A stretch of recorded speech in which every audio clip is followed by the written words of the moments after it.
Hello, everyone. Welcome to another episode of Have You Heard? And today we're going into the 80s and we're going to listen to INXS. What am I doing? This is INXS and Listen Like Thieves.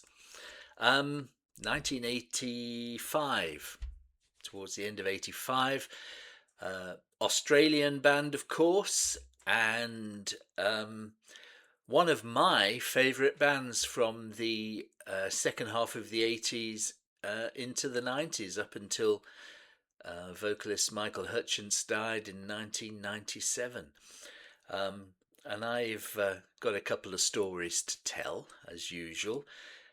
But I do like this band. And okay, it's not highbrow stuff, but it is pub rock they started off as, but I don't think it's pub rock at all by the time Listen Like Thieves comes out. It's pop rock, it's dance rock.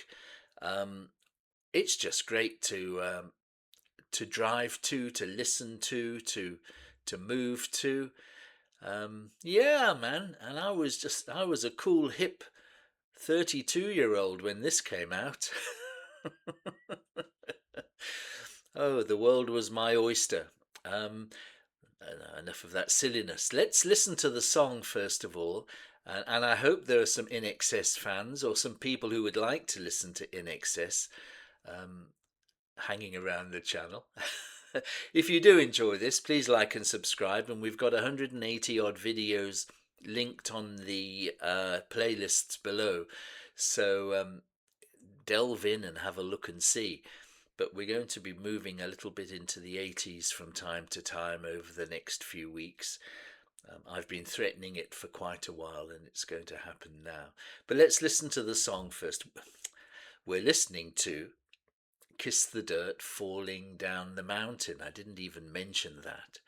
Kiss the Dirt, Falling Down the Mountain. The song that initially grabbed my attention when I first heard the album, I must admit. I think it's really cool. So let's have a listen. Kiss the Dirt, Falling Down the Mountain by INXS from Listen Like Thieves in 1985.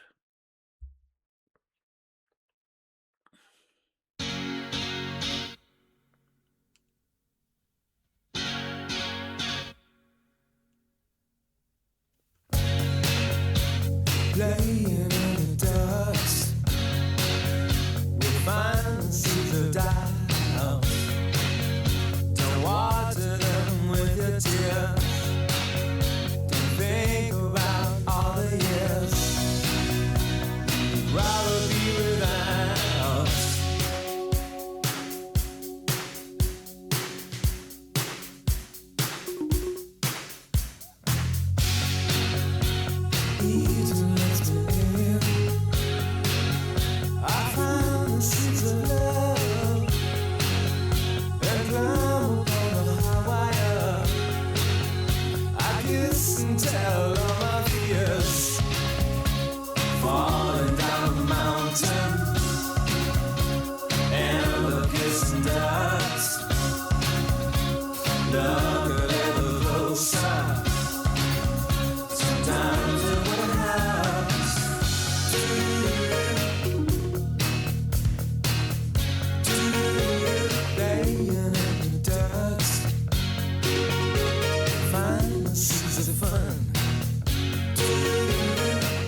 That's it. Thought it wasn't going to stop. There we go. How many of you know that? Uh, I really did like this band, and um, I guess I got even more closer to them because we actually saw them live in South Africa, and it was only a few months before Michael Hutchence died. It was in 1997, and I took my daughter to see them live in Johannesburg. They were promoting the Elegantly Wasted tour, which would end up being the last album with the original lineup, with the original vocalist Michael Hutchence. And my daughter was only 10, and I felt the proudest father in the whole world, really, taking my cool daughter to see INXS a live gig. And she did very well. She was a huge fan. Um, and yeah, she really liked some of the music that I liked. She was also a huge Kate Bush fan, so she obviously had taste. She also liked the Spice Girls, but there you go. She was 10. But we went along and saw them at the Standard Bank Arena, I remember, in Johannesburg. What a show!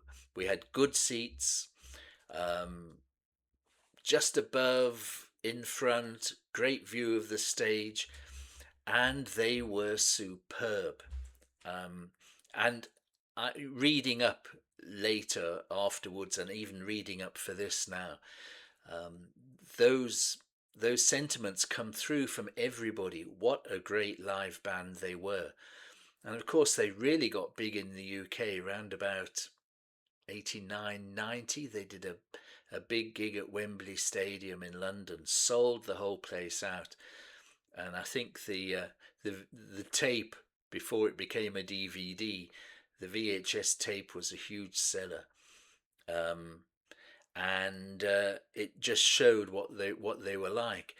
Um, of course, being in South Africa, we didn't, we got things a little bit late sometimes, and I only came across this band, this album, in fact, Listen Like Thieves, at the end of 1986.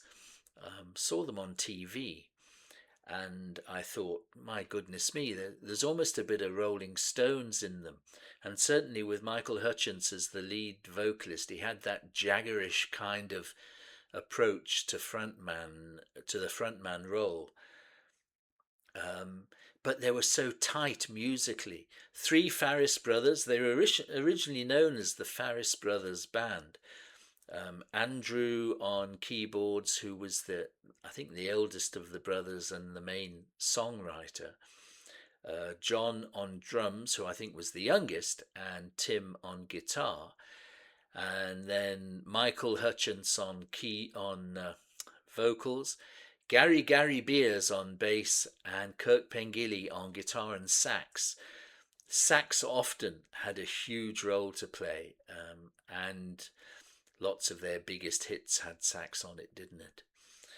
But they were so good, and the run of albums from Listen Like Thieves right through to Elegantly Wasted, I play very, very regularly.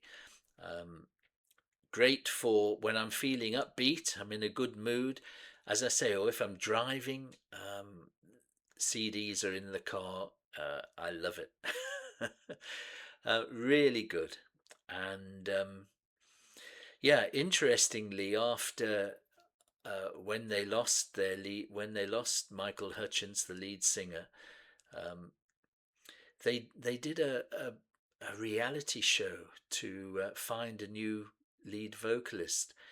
Um, I have the one album that he did solely. I think his name was J.D. Fortune. The album was called Switch, which came out a few years after Elegantly Wasted, but it was a little bit uneven, I'm afraid. It wasn't quite the same. Um, but yeah, I really do enjoy them, and as the years went by, they got a bit smoother. This has quite a raw edge, doesn't it? Particularly the middle portion of that song, and the guitar comes in, and it's heavy and it's quite raw. I suppose they got a little smoother into the MTV era, and but by Elegantly Wasted, the songs on there, they're all about 5, 6 minutes long, and they are brilliant. It's so sad. They were on the verge of a return to form, I think. And I really would like to play some of those songs on the channel in the future. I don't think the album gets enough credit, and possibly is underrated, and I think it would fit onto Have You Heard quite well. Um, but we'll get to that in time. This was an early deep cut, although eventually it became a single. It was about the fourth or fifth single off this album, and it did pretty well in the States. Um, no, not so well in the States. Number 24 in the Billboard album tracks chart, whatever that is. But the album got to number 11 in the US, so significantly better than in the UK. UK only picked up on them later on. So they were big, and they were consistent. I liked them a lot. Now's the time to ask you what you think about INXS. Were you fans? Um, what were your favourite albums and songs? Did you go and see them live? They were superb live. I'd really like to hear from you what you think of this particular band. Um, Australian, of course. I didn't mention that, did I? But I think you probably know that. Australian, um, started in Sydney, moved across to Perth when they were all 18, and made it big there, supporting people like Midnight Oil, getting to the top of the charts before their big breakthrough, again coinciding with the MTV era. And the videos that you can find on YouTube are really, really good. Um, yeah, very good. I'm thinking of them now, and yeah, it's hard to describe. But yeah, let me know what you think. And if you enjoyed the video, please have a look at some of the others, as I say. Like and subscribe, and I look forward to seeing you on the next episode of Have You Heard, which will be out tomorrow. So until then, cheers, everybody.